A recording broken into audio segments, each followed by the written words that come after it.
नमस्कार दोस्तों, आप सभी का स्वागत है हमारे चैनल वास्तु सफर में। दोस्तों, आज की वीडियो में हम आपको बताने वाले हैं कि किन किन गलतियों की वजह से भगवान आपकी नहीं सुनते।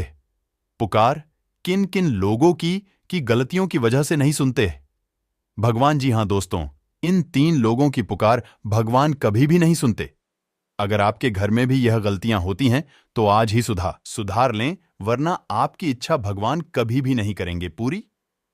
इसी के साथ हम जानेंगे दोस्तों के कौन से वह काम हैं जिनसे भगवान अति प्रसन्न होते हैं और आपके घर पर हमेशा आशीर्वाद बरसाते हैं। तो पूरी जानकारी के लिए इस वीडियो को अंत तक जरूर देखिएगा। दोस्तों, पैसा कमाने के लिए लोग तरह तरह के प्रयास करते हैं। लोग दिन रात मेहनत करके ज्यादा से ज्यादा पैसा कमाने की कोशिश करते हैं, लेकिन बहुत कम लोग ऐसे होते हैं जो पैसा कमाने में सफल होते हैं। ज्यादातर लोगों को निराशा का सामना करना पड़ता है। इसके अलावा वर्तमान समय में पैसा सभी लोगों की पहली जरूरत है। पैसे के बिना कुछ भी संभव नहीं है। हर जगह पैसे की जरूरत है। इसमें आप समझ सकते हैं कि पैसे के बिना रहना बहुत ही मुश्किल है। शास्त्रों में कई ऐसे कार्य हैं जिनसे व्यक्ति धन प्राप्त कर सकता है या बढ़ा सकता है। वहीं कुछ ऐसे कार्यों के बारे में भी बताया गया है जिन्हें करने से भगवान नाराज हो जाते हैं। ऐसे लोगों की पुकार भगवान कभी भी नहीं सुनते। इनकी इच्छा कभी भी नहीं होती पूरी। तो आइए जानते हैं कौन से हैं वह काम। लेकिन उससे पहले दोस्तों, आपसे निवेदन है कि वीडियो को लाइक करें, आप अपने दोस्तों के साथ शेयर करें, और अगर आपने अभी तक चैनल को सब्सक्राइब नहीं किया तो सब्सक्राइब करके बेल आइकन जरूर प्रेस कर लें। दोस्तों, नंबर 1, जिन लोगों के बाथरूम हमें हमेशा खुले रहते हैं, उनके घरों में गरीबी होती है। शौचालय में नकारात्मक ऊर्जा होती है। इसीलिए जैसे ही इसके दरवाजे खुलते हैं, नकारात्मक ऊर्जा घर में प्रवेश करती है और हमारे घर को प्रभावित करती है। इसीलिए जब भी बाथरूम का इस्तेमाल ना हो रहा हो तो हमेशा इसका दरवाजा बंद रखें। नंबर 2, बहुत से लोग अपने घर के आसपास या दुकान के आसपास थूकते हैं। ऐसा करना आपके व्यवसाय के लिए हानिकारक हो सकता है और आपके स्वास्थ्य को भी प्रभावित करता है। ऐसे लोग हमेशा आर्थिक तंगी का सामना करते हैं। नंबर 3, कई लोग बाहर से आते हैं और अपने घर के बाहर ही जूते उतार देते हैं, लेकिन ऐसा करने से घर में लक्ष्मी नहीं आती। अगर घर के मुख्य द्वार पर जूते चप्पल बिखरे पड़े हों तो यह आने जाने में रुकावट बनते हैं, जिससे कि मां लक्ष्मी के आने का रास्ता रुक जाता है और मां लक्ष्मी ऐसे घर में प्रवेश नहीं करती है। इसीलिए आपको मुख्य द्वार पर हमेशा जूते चप्पलों को सुव्यवस्थित तरीके से लगाना चाहिए और यूं ही बिखरे हुए नहीं रहने देना चाहिए। नंबर 4, जो लोग घर के बाहर बड़े बर्तन रखते हैं या घर के मुख्य द्वार के बाहर खाली घड़ा रखते हैं, तो इस आदत को तुरंत ही छोड़ दीजिए, क्योंकि ऐसा करने से लक्ष्मी लंबे समय तक घर पर नहीं रहती है। नंबर 5, पूजा घर हमारे लिए बहुत ही महत्वपूर्ण हिस्सा माना जाता है। बड़ों की सलाह के अनुसार पितरों की तस्वीर को कभी भी पूजा घर में नहीं रखना चाहिए। इसके अलावा अगर आपके के घर के अंदर पितरों की तस्वीर है तो नियमित रूप से सूर्यास्त के समय पितरों की तस्वीर के सामने दीपक लगाना चाहिए। अगर आप इस उपाय को करते हैं तो यह पूर्वजों का आशीर्वाद लाता है और जीवन में कभी भी धन की कमी नहीं होती। नंबर 6, ज्यादातर लोग अपने काम धंधे से खाली हाथ घर लौटते देखे जाते हैं, लेकिन बड़ों के अनुसार आपको सावधान रहना चाहिए कि घर कभी भी खाली हाथ ना आए। अगर आप शाम को घर आ रही हैं तो आपको अपने साथ कुछ लाना चाहिए। ऐसा करने से धन की देवी लक्ष्मी की कृपा दृष्टि हमेशा आपके ऊपर टिकी रहती है। इसके लिए आप चाहे कोई मामूली सी चीज ही घर पर ले जाएं। आप चाहें तो एक टॉफी भी घर पर लेकर जा सकते हैं, लेकिन खाली हाथ कभी भी घर पर नहीं जाना चाहिए। नंबर 7, जिस घर में शंख होता है उस घर में हमेशा धन की देवी लक्ष्मी जी की कृपा बनी रहती है। बड़ों के अनुसार सभी को अपने घर में एक शंख जरूर रखना चाहिए, लेकिन आपको विशेष रूप से सावधान रहना होगा कि आप गलती से सूर्यास्त के बाद शंख ना बजाएं, क्योंकि अगर आप शाम को शंख बजाते हैं तो आपको आर्थिक नुकसान का सामना करना पड़ सकता है। शंख हमेशा सुबह के समय ही बजाना शुभ रहता है। नंबर 8, घर में सुबह शाम पूजा पाठ और आरती करनी चाहिए। इससे देवताओं का आशीर्वाद आपके ऊपर और धन की देवी मां लक्ष्मी का आशीर्वाद हमेशा आपके घर पर बना रहता है। नंबर 9, कभी भी शाम को किसी बात को लेकर बहस ना करें। अगर आपके घर का वातावरण शाम के समय अशांत है तो माँ लक्ष्मी ऐसे घर से नाराज हो जाती है। नंबर 10, शाम को कभी भी पैसों का आदान प्रदान नहीं करना चाहिए, क्योंकि इससे आपके घर की लक्ष्मी दूसरे के घर चली जाती है। दोस्तों, यह तो थे वह काम जो आपको नहीं करने चाहिए।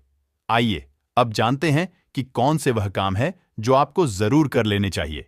जिस घर में यह काम किए जाते हैं वहां सदैव पितृ खुश रहते हैं और ऐसे घर पर देवी देवता का आशीर्वाद हमेशा बरसता रहता है। नंबर 1, वास्तु के अनुसार घर के मुख्य द्वार को हमेशा साफ रखना चाहिए। घर की महिलाओं को रोजाना सुबह जागने के बाद सबसे पहले घर के मुख्य द्वार को साफ करना चाहिए। इससे नेगेटिविटी दूर होती है। नहाने के बाद, घर में पूजा करने के बाद मुख्य द्वार पर हल्दी वाले पानी के छींटे मारने चाहिए और दरवाजे के दोनों ओर थोड़ा पानी प्रवाहित करना चाहिए। घर के बड़े व्यक्ति या बड़े बेटे को घर से निकलने से पहले मुख्य द्वार पर रोजाना दोनों ओर स्वास्तिक का चिन्ह बनाना चाहिए। घर की महिलाएं भी यह कार्य कर सकती हैं। साथ ही स्वास्तिक की रोजाना धूप से पूजा करनी चाहिए।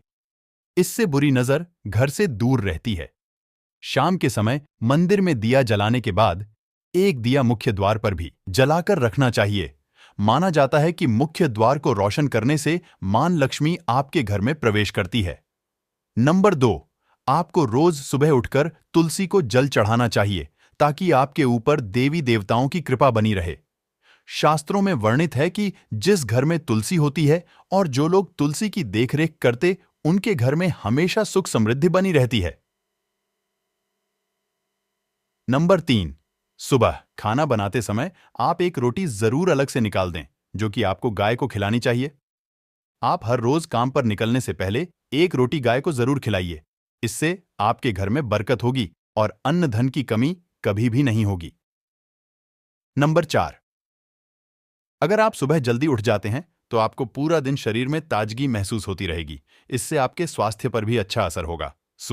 सूर्योदय के साथ ही आपको बिस्तर को छोड़ देना चाहिए। जिस घर में लोग देर तक सोते हैं उस घर में कभी भी बरकत नहीं होती। इसीलिए आपको सुबह जल्दी उठ जाना चाहिए और खासकर घर की महिलाओं को इस बात का विशेष ध्यान रखना चाहिए। नंबर 5, आपको रोज सुबह उठकर तांबे के लोटे में रखा हुआ पानी पीना चाहिए। आपको रात को तांबे के बर्तन में पानी भरकर रख देना चाहिए ताकि सुबह उठकर आप वह पानी पी सकें। दोस्तों, आपने अपने घर में बड़े बुजुर्गों को भी यह करते हुए देखा होगा। दरअसल यह सिर्फ स्वास्थ्य के लिहाज से ही नहीं बल्कि आपके भाग्य के लिए भी बहुत ही उपयोगी है। अगर आप तांबे के लोटे में रखे जल को सुबह के समय पीते हैं तो इससे आप सूर्यदेव की कृपा के पात्र बनते हैं और सूर्यदेव की कृपा से व्यक्ति को समृद्ध धन, समाज में मान सम्मान की प्राप्ति होती है। नंबर 6, शास्त्रों में वर्णित है कि जो लोग सूर्य को नियमित रूप से जल चढ़ाते हैं वह लोग समाज में मान सम्मान प्राप्त करते हैं और सेहत के साथ साथ लंबी उम्र भी प्राप्त करते हैं।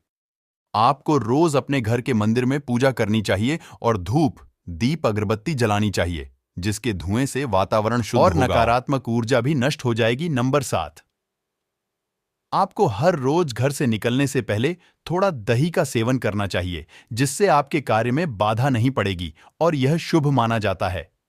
नंबर 8, अगर सुबह के समय आपकी आंखें पूजा की घंटी की आवाज या शंख की आवाज के साथ खुलती है तो कहना ही क्या। इसका सीधा सा अर्थ होता है कि हमारे जीवन के सारे कष्ट और नकारात्मक प्रभाव प्रभु ने हर लिए हैं। इसीलिए कहा जाता है कि सुबह उठकर खुद भी पूजा करनी चाहिए और भगवान का आशीर्वाद लेना चाहिए और घर में घंटी और शंख का नाद करें ताकि मन के साथ ही घर की नकारात्मकता भी दूर हो जाए। आप सुबह तैयार होकर घर से निकले हैं और रास्ते में आपको झाड़ू लगाता हुआ या कचरा उठाता हुआ सफाई कर्मी दिख जाए तो यह बेहद ही शुभ माना जाता है। आप उन्हें देखकर मोह ना बनाएं। ज्योतिष शास्त्र में सफाई कर्मी को शनिदेव से संबंधित बताया गया है। ऐसे में आप सुबह सुबह उसे कुछ दान जरूर दें। इससे आपके दिन की शुरुआत और भी अच्छी होगी और कष्ट कट जाएंगे। अक्सर हमें आदत होती है कि सुबह उठते ही हम सबसे पहले आईना देखते हैं, जबकि हमें इससे पूरी तरह बचना चाहिए। वास्तु विज्ञान का मानना है कि जब हम सुबह सोकर उठते हैं तो हमारे शरीर पर नकारात्मक ऊर्जा का प्रभाव रहता है, जिसका सबसे अधिक असर हमारे चेहरे पर होता है। जब हम उठते ही आईना देखते हैं तो वह ऊर्जा आंखों के जरिए एक बार फिर हमारे अंदर प्रवेश कर जाती है। इसीलिए हमें मुंह धोने के बाद ही कांच देखना चाहिए। तो दोस्तों, आज के लिए बस इतना ही। आपको वीडियो अच्छी लगी हो तो वीडियो को लाइक करके चैनल को सब्सक्राइब जरूर करें और कमेंट में जय मां लक्ष्मी लिखना ना भूले। वीडियो के अंत तक बने रहने के लिए धन्यवाद।